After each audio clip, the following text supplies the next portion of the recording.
คือนอกจากเด็กผู้ปกครองแล้วก็ตัวครูเองด้วยนะคือครูเนี่ยก็เป็นคนที่ต้องยอมรับหัวจิตหัวใจของคุณครูนะครับก็หลายคนนะครับตอนนี้ก็กำลังดำเนินการก็ส่งเด็กทุกคนกลับบ้านนะครับตอนนี้เหตุการณ์เนี่ยก็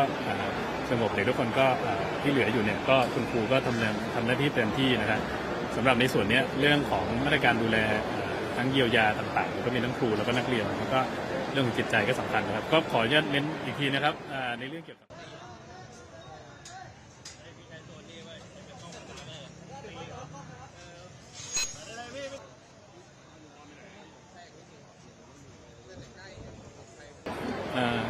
Yes,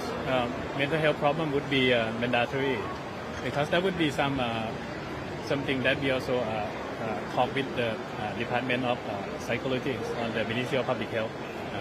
They try also to inspect all the things that would be happen. We have experience for this before, and for some of the solid rule and regulation, and then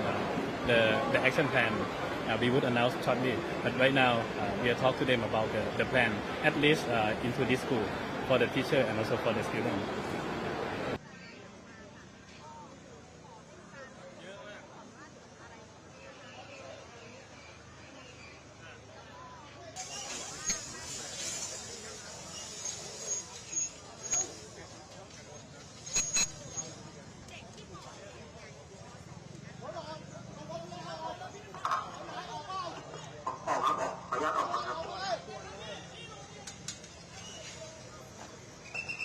Hello,